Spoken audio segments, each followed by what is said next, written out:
Nos encontramos con el profesor Félix Andón Andrade, quien fuera secretario general de la sección 17 en los años de 1986 a 1989. Esta entrevista que vamos a realizar es parte de lo que va a ser la historia de la sección 17, que encabeza dignamente el profesor Javier Baena Cárdenas, secretario general de la misma. ¿Cuál ha sido su origen? ¿Dónde nace Félix Andón Andrade? Nací el 21 de septiembre de 1950 en un pueblo del sur del estado de Puebla que se llama Piastla. Una familia integrada por mi padre Raimundo Andón Fuentes, mi madre Rafaela Andrade Suárez. Fui el cuarto de 8 hijos. El jardín de niños lo estudié en mi pueblo natal, en Piastla, la primaria también, la secundaria por necesidades económicas la realicé en un internado que se llama Emiliano Zapata en Champusco, Puebla. Ahí estudié la secundaria.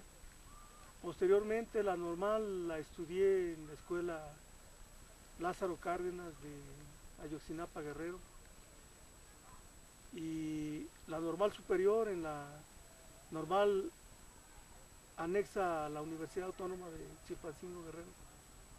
¿Dónde inicia sus primeros trabajos como maestro? Fui egresado de la generación 71. Ese año estuve en la Sierra de Guerrero en una escuelita bidocente que se llama Luz de la Revolución Social, donde, como dije anteriormente, estuve un año solamente.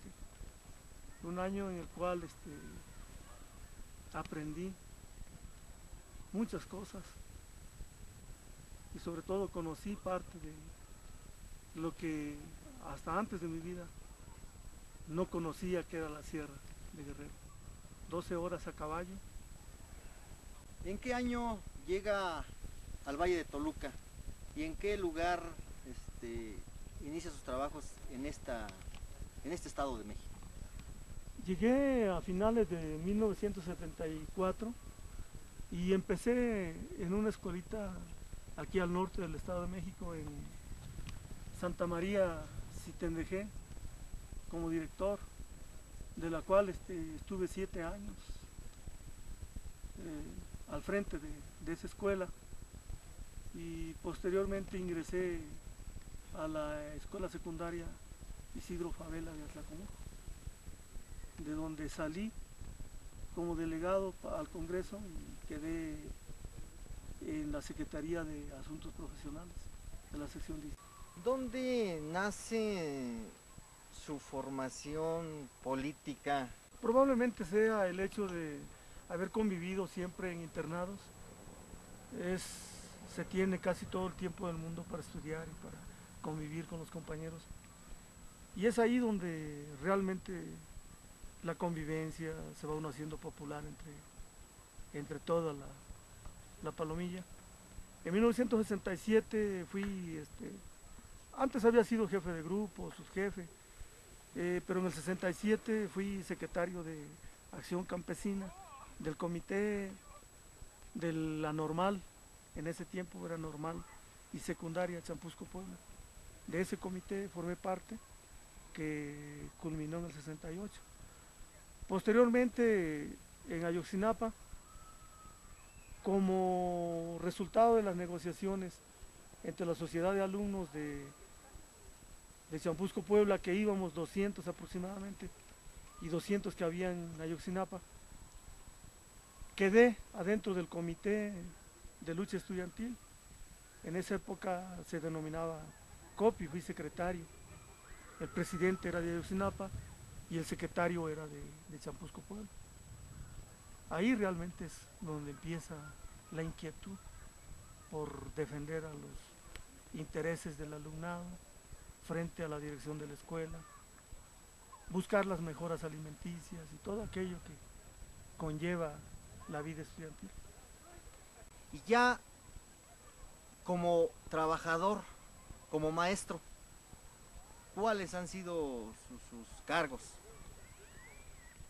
En 1972, a lo mejor todavía muy joven, fui secretario ejecutivo de la delegación de Ometepec Guerrero. Posteriormente me vine en el 74 de Guerrero, a finales. En 1976 fui secretario de Acción Social en San Felipe del Progreso. Posteriormente, del 78 al 80, fui secretario de la delegación de San Felipe del Progreso y seguía participando con la entonces sección 17, el comité de la sección 17. Pero es hasta 1983 que quedé como secretario de Asuntos Profesionales y nuevamente al cambio de este comité seguí como secretario de Asuntos Profesionales, encargado entonces ya de conflictos de primaria. Trabajos y conflictos primarios. Sí, así es. Sí. Para ser secretario general, ¿cómo era el panorama político antes de llegar al Congreso seccional, ¿no? Bueno, dicen que en todas las etapas de la vida la gente se prepara. Yo considero que en mi persona la preparación se fue dando conforme se iba participando a nivel delegacional. Me tocó realmente una etapa difícil porque en aquel tiempo el ex secretario general, Roberto Poblete Rodríguez, pues había cedido el cargo al compañero Ángel Uriostegui y bueno, pues todo lo que conlleva una entrega bastante acalorada porque pues bueno, la base nunca queda conforme con el elemento que llega.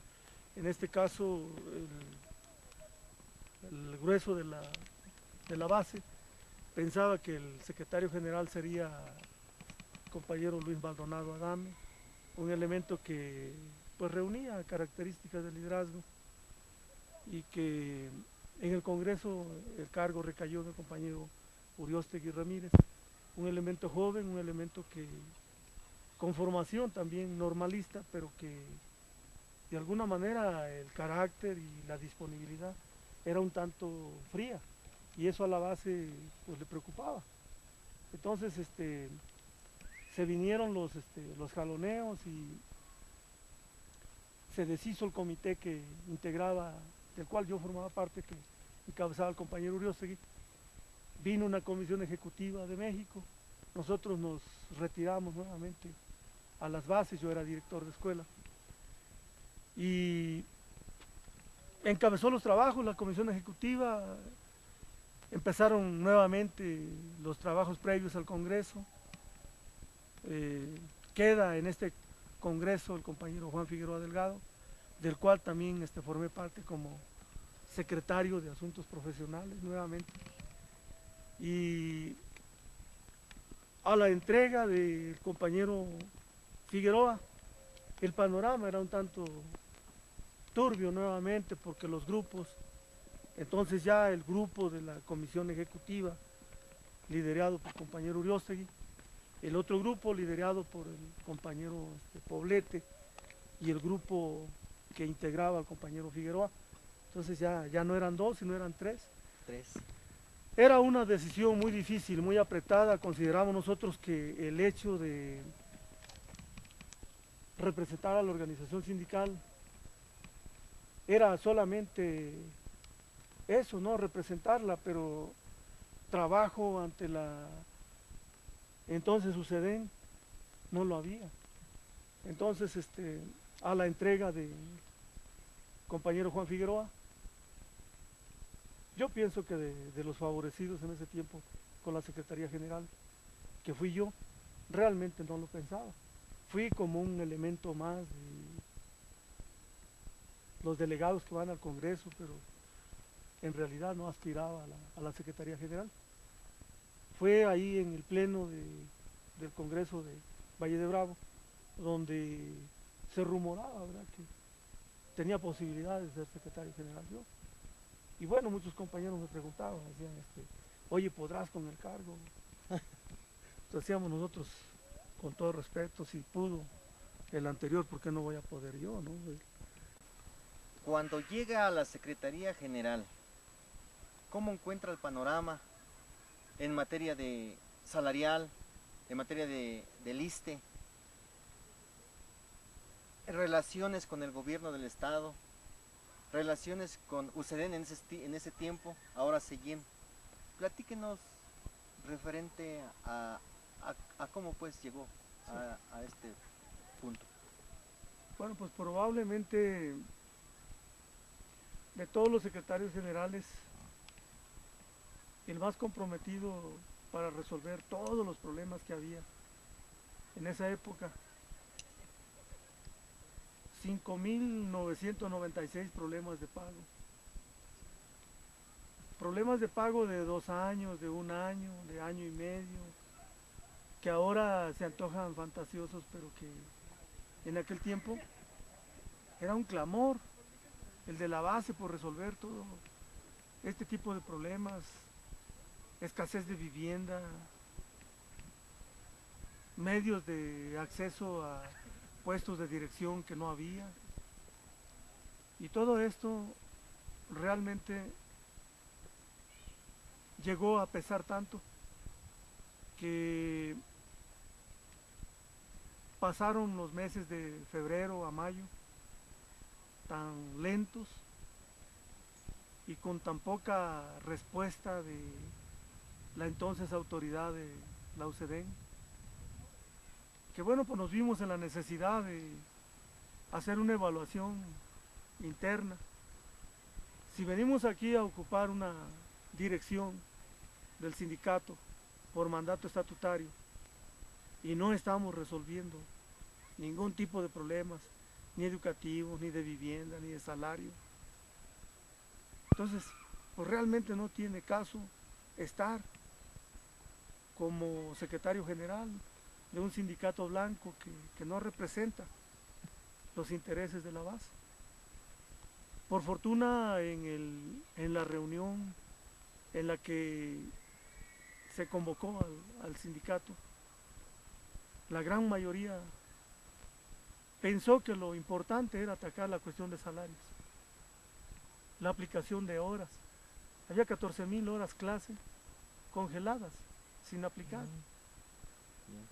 Maestros encargados de dirección con horas porque los problemas políticos no nos permitían atacar los problemas de fondo, que son los de la base.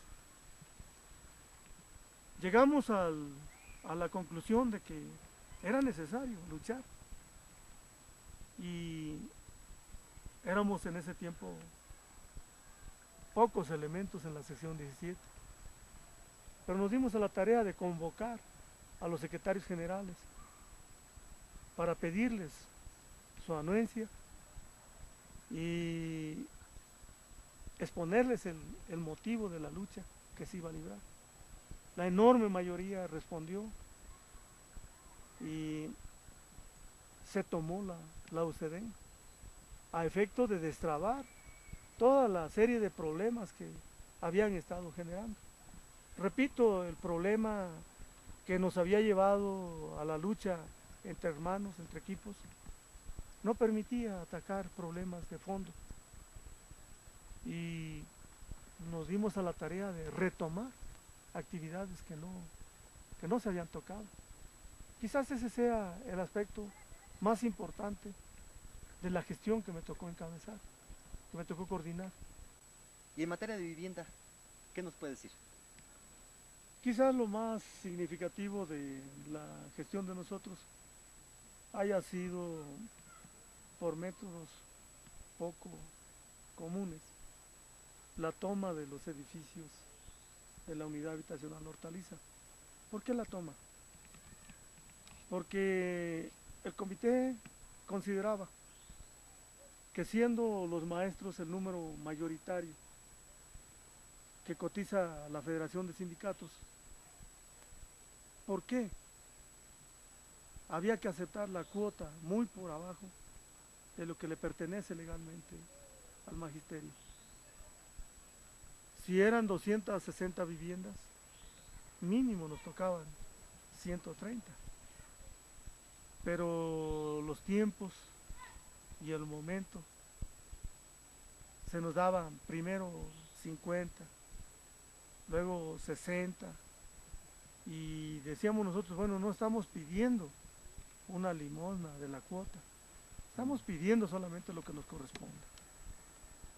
Y de ahí no hubo respuesta adecuada, y entonces pues, consideró la base que era necesario tomar parte de lo que nos correspondía. Si nosotros cotizamos para vivienda, es lógico que esa vivienda responda a las exigencias del número de compañeros maestros. Y se les dio a 110 compañeros 110 viviendas en la Hortaliza y 70 viviendas en un rancho que se llama Tic-Tic en Atlacomulco, que fue producto también de la negociación de nosotros. Amén de el rescate que hicimos de los créditos para construcción de vivienda, porque hasta antes eran 4 o 5 de la gente favorecida, y a partir de nosotros ya fue la cuota que nos corresponde, y que se benefició a compañeros que así lo solicitaron de manera limpia, de manera, digo yo, espontánea, porque hubo gente que tenía haciendo solicitud buen tiempo de años y que ahí quedaba. Ni se sabía que había créditos para construcción de vivienda hasta que lo rescatamos. Se le dio a igual número de compañeros, de los cuales la enorme mayoría construyó de manera personal una vivienda adecuada para su familia, y de la cual pues creo que son las pocas satisfacciones que tiene uno de haberle servido a ese número de compañeros. Platíquenos cuáles eran las relaciones con las autoridades en ese tiempo UCEDEN, ahora CEYEM, con las autoridades del gobierno del estado, con el mismo Comité Ejecutivo Nacional del CENTE. Platíquenos algo de esto. Bueno, la relación con las autoridades de la UCEDEN, en un principio, en el inicio de la gestión sindical, fueron muy escasas, diría yo que casi nulas, toda vez que no había respuesta, no había disposición para el diálogo, para la comunicación. Entonces, pues tuvimos que arrancarlas para poder establecer un clima de diálogo, de comunicación con las que siguieron. Y probablemente ese sea el punto oscuro de nosotros, ¿no? Que nos hayan catalogado como poco comunicadores, poco dispuestos al diálogo, poco dispuestos a la comunicación. Pero realmente no éramos nosotros, sino ellos, los que habían asentado ya prácticamente su negocio, y que bueno, pues había que terminarlo, o había que ser cómplice, y esos detalles no se dan en la naturaleza de nosotros. La relación con el gobierno del estado siempre fue de respeto, pero no de sumisión. No había relación. Si bien es cierto que nos identificaba la línea política, también es cierto que el Comité Nacional tenía siempre intereses mayores a los de una organización sindical. ¿Hay algo que usted quiso que se hiciera y que por circunstancias, por el tiempo o por otras cosas no se alcanzaron a realizar? Pues indudablemente que 3 años, para mis amigos decía que se hicieron como 3 minutos, para otras gentes decían que eran como 3 minutos bajo el agua, ¿no? Indudablemente que hubo cosas que pretendíamos realizar y que no nos alcanzó el tiempo, porque realmente eran tantos los problemas que me tocó enfrentar. La unidad del Magisterio del Valle de Toluca. Eran grupos y quizás el trabajo, la respuesta a las inquietudes de los compañeros nos dieron la confianza que se había perdido en el representante sindical. El hecho de, si te veían platicar con algún elemento, te encasillaban y no te permitía, sí, te etiquetaban, no te permitía realmente hacer o practicar eso que ahora está de moda, ¿no? Oír a todos para poder normar un criterio. Me faltaron muchas cosas, algunas porque la visión de ese tiempo, a lo mejor la falta de experiencia, no me permitió ver. La dirección en ese tiempo de educación primaria, aplicársela a un elemento del Valle, no se pudo dar por respeto a la institucionalidad del Comité Nacional y muchos otros detalles que indudablemente fueron tocados, pero no tocados a fondo como se debió. El hecho de no haber logrado puestos a la mejor de representación para mis compañeros maestros, sea a la mejor alguno de los muchos vacíos que quedaron por llenar. Pero la lucha la hicimos. Lo que pasa es que siempre el partido cierra las puertas a los elementos que tienen la inquietud de servir. Y que ahora en esos días se ha ido abriendo, pero que en aquel tiempo para nosotros era bastante difícil retomar puestos de representación a los compañeros maestros. Muy difícil. Coméntenos algo referente a lo que usted ve de la política actual, de esta gestión sindical. Bueno, pues yo pienso que significativamente los tiempos que se están viviendo son diferentes a los que me tocó encabezar. 12 años parecen una distancia muy corta, en realidad es una distancia muy lejana. He visto que el liderazgo actual de la organización sindical es más preocupante en cuanto a las reformas estatutarias, la aplicación del voto secreto y otros detalles que pues, yo pienso como la formulación de la proporcionalidad, el peso específico de los grupos, el camino hacia la democracia más abierto, más tangible, más palpable.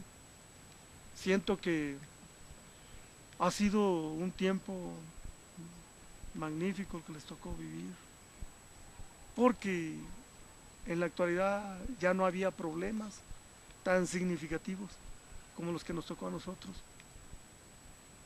Y la observancia del estatuto ya es más real, más respetuosa. Entonces eso conlleva una gestión, pienso, más adecuada a los tiempos que se están viviendo. Después de haber terminado su gestión como secretario general, ¿cuáles fueron sus actividades? Bueno, pues las inmediatas, lo que todo ex secretario hace, participar en el Congreso Nacional, en el cual se celebró en Chetumal, Quintana Roo, y al término de él quedé como secretario de créditos del Comité Nacional que encabezó Refugio Araujo del Ángel. Estuve un año, al término del cual se vino el cambio por mandato presidencial. Habrá que decirlo siempre fuerte porque hay ámbitos en los que es necesario la autonomía y la independencia del sindicato como defensor legítimo del magisterio. Estuve un año, participé en el Congreso de Nayarit, en el cual salió la compañera Elbaster Gordillo, y a raíz de eso me incorporé nuevamente a mis labores docentes, ya no como director de escuela, sino como supervisor, que era la categoría inmediata a la que yo había tenido anteriormente. Sí. Posteriormente salí, me reincorporé a actividades del partido, siempre desde la base. Fui regidor de educación con el solo propósito de atender problemas de nuestros compañeros en el ámbito distrital, y actualmente me dedico a la supervisión. Para terminar esta entrevista, ¿cuál sería su mensaje en torno a la unidad de la sección 17, en torno a los trabajadores de la educación del Valle de Toluca? Bien, pues yo considero que haber tenido la oportunidad de ser el secretario general es quizás una de las aspiraciones más altas que todo maestro tiene y que pocos logramos alcanzarla. Alcanzarla y servirle a la base, no servirse de la base, es para mí uno de los objetivos quizás más importantes de mi vida profesional. Pienso que la unidad del Valle de Toluca se consolidó a partir del 86 en adelante, porque da gusto encontrar compañeros maestros que piensan diferente a nosotros, pero que en el fondo sienten que la unidad en torno al sindicato es por encima de intereses mezquinos y es por encima incluso de intereses partidistas. Pienso que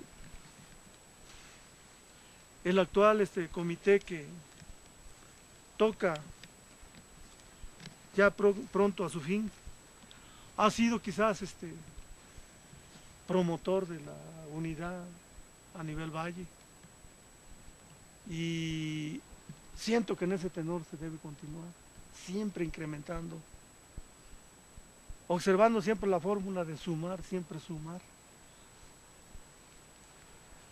¿Acaso dividir pero nunca restar? Cierto, ¿no? Finalmente, el hombre es pasajero en la vida, y si esta vida nos permite hacer amigos y todavía más nos permite desempeñarnos adentro de lo que nos gusta, creo que estamos en el camino correcto. De veras, todo el entusiasmo, toda la participación que tuvo para con nosotros, para hacer lo que dijimos al inicio, la historia de la organización sindical. Maestro, no, gracias, muchas gracias. Bien, Salo.